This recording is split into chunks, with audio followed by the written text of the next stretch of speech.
Hello everyone, welcome to AK explains UPSC.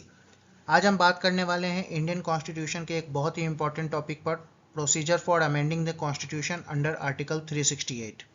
UPSC prelims और mains दोनों के लिए ये टॉपिक एक्सट्रीमली इंपॉर्टेंट है, स्पेशली जब ये बेसिक स्ट्रक्चर डॉक्ट्राइन से लिंक होता है।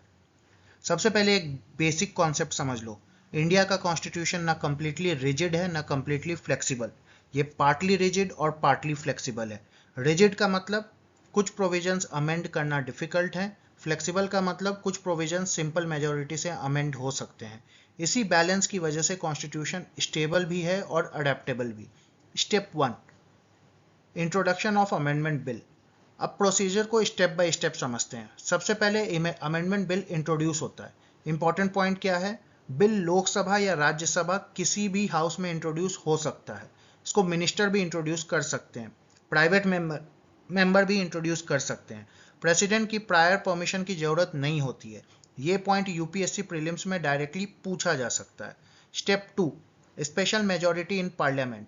अब आता है सबसे इंपॉर्टेंट पार्ट, स्पेशल मेजॉरिटी।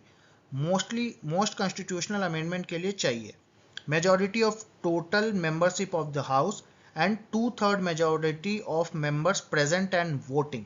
मतलब सिंपल मेजॉरिटी काफ़ी नहीं है। एग्जाम्पल के लिए, अगर हाउस में 500 टोटल मेंबर हैं और 400 प्रेजेंट हैं, 251 वोट टोटल मेंबरशिप मेजॉरिटी के लिए और 2/3 ऑफ 400 प्रेजेंट मेंबर पास होना चाहिए।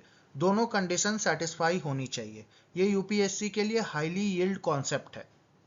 Types of amendment. Indian constitution में 3 टाइप्स के अमेंडमेंट होते हैं। पहला, simple majority.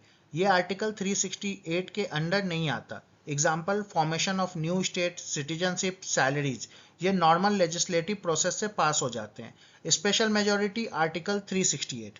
Most constitutional provision के लिए यही मेथड यूज होता है। Special majority plus state ratification. अगर अमेंडमेंट फेडरल स्ट्रक्चर को अफेक्ट करता है तब कम से कम आधे स्टेट लेजिस्लेचर से रेटिफिकेशन रिक्वायर्ड होती है। एग्जाम्पल, प्रेसिडेंट का election. Judiciary, distribution of powers between centre and state, representation of states in parliament, ये फेडरल बैलेंस को प्रोटेक्ट करता है। और फाइनल स्टेप होता है प्रेसिडेंट असेंट का। पार्लियामेंट और जरूरत हो तो स्टेट्स से पास होने के बाद बिल प्रेसिडेंट के पास जाता है। प्रेसिडेंट इस बिल को रिटर्न नहीं कर सकते, वीटो यूज नहीं कर सकते, असेंट देना मैंडेटरी है। फिर यह कॉन्स्टिट्यूशनल अमेंडमेंट एक्ट बन जाता है। अब सबसे इंपॉर्टेंट यूपीएससी कॉन्सेप्ट। 1973 के केशवानंद भारती केस में सुप्रीम कोर्ट ने कहा था, पार्लियामेंट कॉन्स्टिट्यूशन को अमेंड कर सकती है लेकिन कॉन्स्टिट्यूशन के बेसिक स्ट्रक्चर को डिस्ट्रॉय नहीं कर सकती। बेसिक स्ट्रक्चर में इंक्लूड होता है supremacy of constitution, secularism, federalism, judicial review, democracy, rule of law. ये पार्लियामेंट की पावर पर कॉन्स्टिट्यूशनल लिमिटेशन है।